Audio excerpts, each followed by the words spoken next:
Hello everyone, welcome to the session. आज की class में हम पढ़ने जा रहे हैं पंजाब स्कूल एजुकेशन बोर्ड की 6th क्लास की हिंदी की बुक सेकेंड लैंग्वेज और उसमें उसका 12वां पाठ रेणुका झील के बारे में। दरअसल ये जो पाठ है ये एक चिट्ठी के रूप में दर्शाया गया है। तो चलिए आज इस पाठ के सार के बारे में पढ़ते हैं। शुरुआत ऐसे होती है कि इसमें ये बताया गया है कि जो एक लड़का है जिसका नाम है क्षितिज, अपने मित्र उल्लास को पत्र द्वारा रेणुका झील के पर्यटन की जानकारी देते हुए बताता है कि वह पिछले सप्ताह अपने माता पिता और भाई आकाश के साथ हिमाचल प्रदेश के सिरमौर जिले का नाम जरूरी है आपको पता हो। सिरमौर जिले में रेणुका झील घूमने गया। ये देख सकते हैं आप, रेणुका झील जो है बनाई गई है, यहाँ दिखाई गई है तस्वीर में। चंडीगढ़ अंबाला सड़क के रास्ते से होते हुए वे काला अम पहुंचे। वहां से 6 किलोमीटर की दूरी पर त्रिलोकपुर ग्राम में स्थित श्री बाला सुंदरी जी के मंदिर भी गए।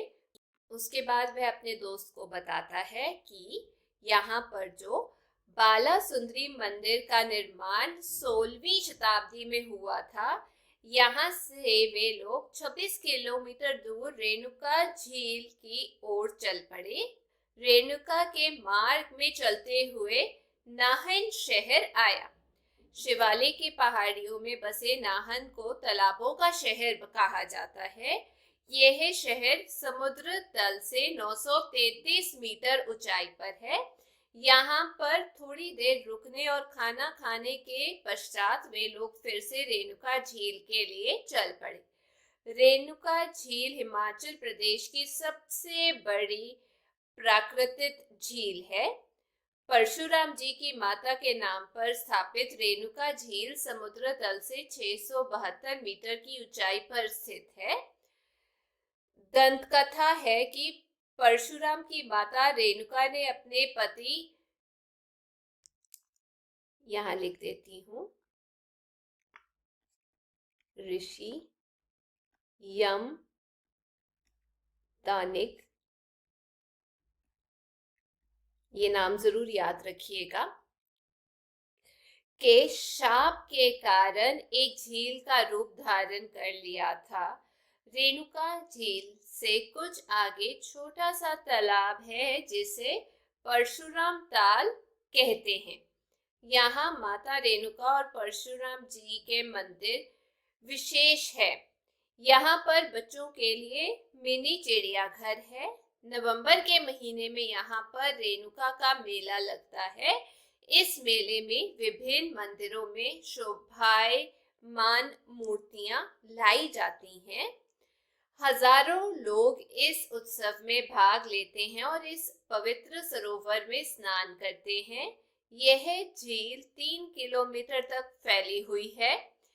यहाँ हमने झील की परिक्रमा की। सूर्यास्त से पहले हमने मंदिरों में दर्शन किए और होटल वापस आ गए। अगली सुबह हम जल्दी से तैयार होके पावटा साहब के दर्शनों के लिए चल पड़े। यहाँ पर जो स्पेलिंग है पावटा साहब के, वो ऐसे है। ठीक है, ये स्पेलिंग जरूर याद रखिएगा, आपको बुक में मिल जाएंगे। आगे क्या होता है, यहाँ से 35 किलोमीटर दूर यमुना नदी के तट पर बसा ऐतिहासिक और धार्मिक स्थल पांवटा साहिब वह स्थान है जहां गुरु गोबिंद सिंह जी ने कई वर्ष बिताए। हमने वहां माथा टेका और लंगर खाया तथा चंडीगढ़ के लिए चल पड़े। सचमुच यह एक बड़ी सुखद यात्रा थी।